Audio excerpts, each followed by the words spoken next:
Bonjour à tous les amis, alors écoutez, par cette belle matinée, je vais faire quelque chose qui est un événement.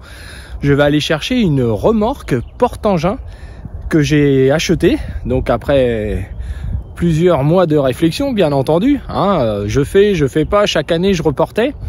Et puis cette année j'ai pris la décision de m'acheter une mini pelle dont on va avoir besoin même pour nous au niveau de phytosol, donc pour des profils, etc.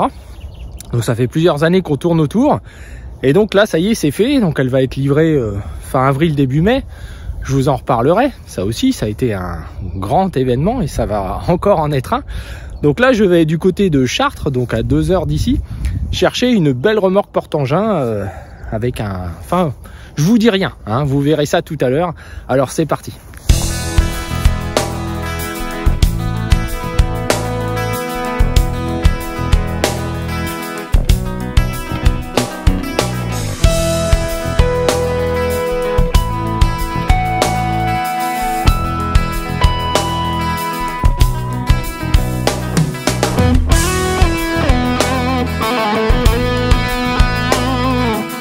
Alors ça y est, je suis revenu de l'Eure-et-Loir, donc par cette magnifique journée où j'ai du boulot qui m'attend, mais il fallait le faire, fallait avancer sur le sujet.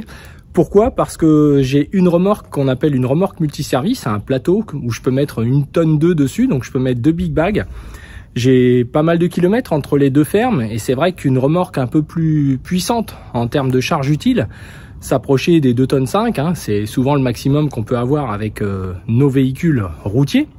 Puisque quand je vois les prix des poses à terre ou de toutes les remorques, même 4 roues, etc., c'est en dehors de mon budget, en dehors de mon souhait aussi. Et c'est vrai que d'avoir ces semences, ces engrais en transport entre les deux fermes avec un véhicule routier, ça permet quand même de gagner beaucoup de temps. Et puis en cas de panne ou autre, j'ai un véhicule sous la main. Donc c'est un peu le choix que l'on fait. Et au moment des semis, on a un tracteur qui décharge la remorque dans le champ et un autre sur l'autre ferme avec un rail de Fenwick. Là, on arrive à charger la remorque et donc comme ça, on est autonome. Et en cas de problème, voilà, j'ai toujours un véhicule sous la main. Mais voilà, une remorque, ça coûte aussi assez cher. Donc c'est le fait d'investir dans une mini pelle qui a finalement poussé à cette fois faire l'investissement. Et j'ai fait le choix de la remorque porte-engin pour la charge utile possible. Mais j'ai choisi une remorque porte-engin, vous allez voir, un peu particulière et surtout à un tarif vraiment intéressant. Une marque hollandaise vraiment de grande qualité. Vous savez, j'ai vraiment fouillé dans tous les coins. J'ai regardé les marques Ifor Williams, j'ai regardé les marques Eduard, etc. Et pour moi, aujourd'hui, en qualité de fabrication, la façon dont elle est conçue, c'est une remorque qui me plaît bien et vous allez voir, je pense que ça devrait être pareil pour vous. Alors la marque, c'est la marque Vlemix qui en fait fait beaucoup de remorques pour beaucoup de grandes marques en réalité et qui sous son nom en France est assez peu connu. Mais je pense qu'aujourd'hui en rapport qualité-prix, c'est vraiment quelque chose d'intéressant. Alors je préviens, j'ai pas d'action, enfin vous savez, voilà, je fais ça par échange entre nous. Donc c'est une remorque 3 essieux qui a justement des roues en extérieur, qui permet un plateau très bas. Toujours dans l'idée de ne pas avoir des rampes d'accès, avec en équilibre avec la mini pelle, de pouvoir aussi monter autre chose. Donc là, c'est pas 2 rampes, c'est une seule rampe qui sert aussi, entre guillemets, d'étanchéité à la remorque lorsque l'on transporte des choses dedans autres qu'une mini pelle. Souvent, les remorques porte-engin pour mini-pelle sont courtes. Elles font 3,60 m, 3,70 m. C'est vraiment ric-rac. On a souvent le mât de la pelle qui est entre les 2 rampes d'accès. Ça me plaisait pas. Donc, j'ai fait le choix d'un plateau bas. 3 essieux pour limiter les problèmes de basculement. Je vais vous montrer après le haillon arrière. Pas de basculement. C'est une remorque fixe. Ici, on a l'emplacement pour venir poser son godet. Donc, vous le voyez sur les images. C'est vraiment bien conçu, c'est de la tôle très épaisse, pliée, il n'y a rien qui dépasse, les feux sont incrustés, il ne peut pas y avoir de choses qu'on peut abîmer par des sacs, par le transport. Vous voyez qu'ici, vous le voyez sur les images, il y a des maillons pour fixer assez facilement les charges qu'on va mettre dessus. Elle fait 4 mètres de long et 1,80 m de largeur. Donc l'intérêt, c'est qu'elle dépasse du véhicule, on voit très bien la remorque, et ça permet à l'intérieur d'avoir la place de mettre des big bags, que ce soit des big bags de semences ou des big bags d'engrais. L'avantage, c'est qu'avec la largeur, etc., on n'abîmera pas les côtés. On est quand même en sécurité. On peut facilement les sangler. Et avec les 4 mètres de longueur, bah, ça correspond à, on peut mettre 4 big bags, c'est-à-dire 2 tonnes 4, hein, des big bags de 600 kg. Ce qui, de toute façon, correspondra à la charge utile. Donc, j'avais pas besoin d'une remorque plus grande. J'avais pas besoin d'une remorque plus large. Les poses à terre, souvent, on est en limite, hein, en termes de poids. On n'a pas non plus beaucoup plus que ça. Donc, là, l'avantage, c'est que sur la route, et je l'ai ramené de 200 km, bah, évidemment, les 3 essieux, la remorque se tient toute seule, en mettant bien la mini-pelle presque au milieu. On va pas avoir beaucoup de contraintes sur le véhicule, mis à part la charge, hein, faut pas se leurrer. C'est une remorque qui fait presque 900 kg, 880 kg. Donc par rapport à des grandes marques comme Ford Williams, etc., finalement, elle est aussi lourde. Donc c'est pour dire aussi la qualité de fabrication, puisque ça reste quand même une référence, cette marque anglaise. Ce qui m'a empêché d'y aller, évidemment, c'est la différence économique, je vais vous la dire. Hein. Mais c'est aussi les pièces, le SAV, voilà, c'est l'Angleterre, ils sont plus en Europe. C'est des Anthrax de jantes particuliers. Là, on est sur des Anthrax européens, avec des pneus donc à 6 barres et demie dedans, en 13 pouces, donc en C, en chantier. Hein, donc c'est des pneus vraiment, évidemment, faits pour ça. J'ai pris aussi une roue de secours.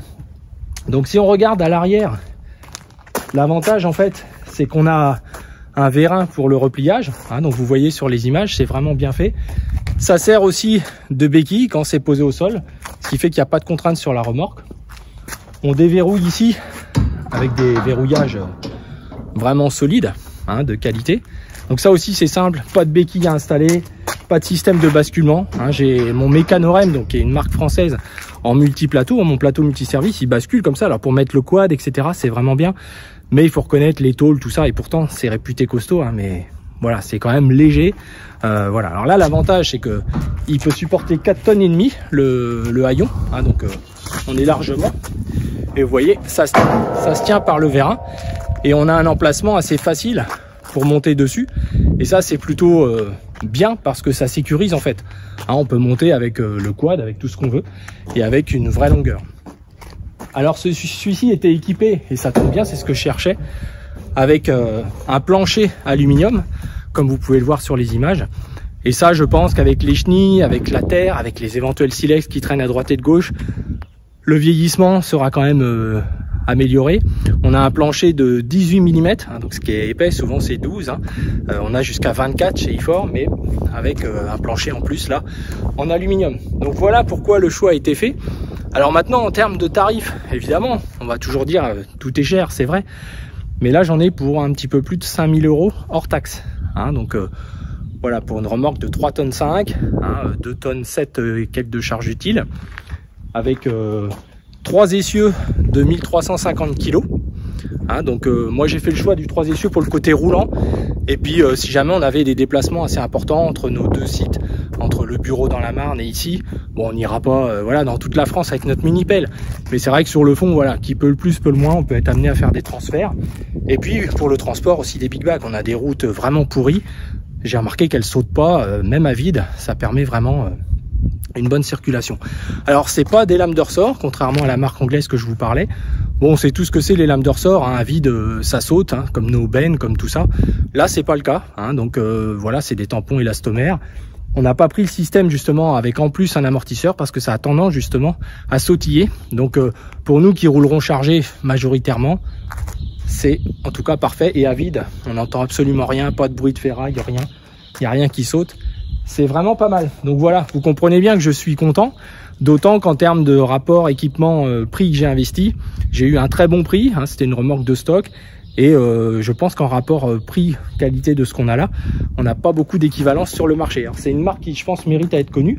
Donc on est en 13 bords, 13 broches. On a le gros attelage, bien sûr. Et puis la roue béquille hein, qui s'escamote automatique, ce qu'on appelle. Bref, c'est pas trop mal fait. Donc phare à LED partout sauf à l'arrière, puisque c'est quand même à l'arrière que c'est le plus exposé. Et c'est ça qui coûte le plus cher. Hein. Donc vous pouvez voir sur les images les feux arrière. Donc c'est vrai que c'est... Voilà, ce sera plus standard, plus facile à changer. Dans le cas de choc, on ne sait jamais, ça peut arriver. Hein, en agriculture, ça nous arrive souvent. Voilà, donc l'idée, c'était vraiment juste de vous partager ma réflexion polyvalence, comme toujours. Une remorque porte-engin, c'est un fait, mais qui va me servir pour déplacer de l'engrais, pour déplacer éventuellement mon quad. Alors vous allez me dire, oui, mais ton plateau multiservice, il va faire double emploi. Alors évidemment, il n'a qu'une roue. Il est plus léger à manipuler tout seul. Hein, pour la majorité des choses, emmener le quad et tout, le ranger avec une roue, c'est plus léger. on va le garder. De toute façon, c'est pas le prix que je vais le revendre. Il a une cage autour, donc on va aussi chercher nos phytos avec ce type de remorque. Là, ce serait vraiment tout de suite beaucoup plus proéminent. Mais la longueur de 4 mètres, voilà, et 1,80 m intérieur, c'est vraiment, je pense, une solution pour avoir une remorque à la fois multiservice, à la fois porte-engin, avec une grosse capacité de charge et une construction solide. Voilà les amis, alors c'était un partage sans prétention, je sais même pas voilà quand est-ce que je publierai cette vidéo, mais l'idée c'était voilà encore une fois de partager des évolutions sur la ferme, et quand la mini-pelle arrivera, qui est fabriquée en France, eh bien on en reparlera. Une marque extrêmement connue, de très grande qualité pour avoir fait du TP pendant assez longtemps. Voilà, la marque Volvo, hein, je vais vous la donner. Donc c'est la marque Volvo que nous avons acheté en mini-pelle. Et voilà. Donc écoutez, c'est un peu comme l'agricole. Hein, il y a eu des évolutions tarifaires importantes ces dernières années. Là, ça redescend un peu. Donc on saisit l'opportunité que ça redescende un peu. Au milieu des autres nouvelles, plus ou moins bonnes, qu'il y a sur les futures fiscalités, notamment des entreprises de travaux agricoles. Mais ça, je vous en parlerai prochainement. Voilà les amis, bah écoutez, j'espère que cette vidéo vous a intéressé. Pensez à la liker, pensez à la partager, et puis pensez à vous abonner bien entendu. Et je vous dis à bientôt.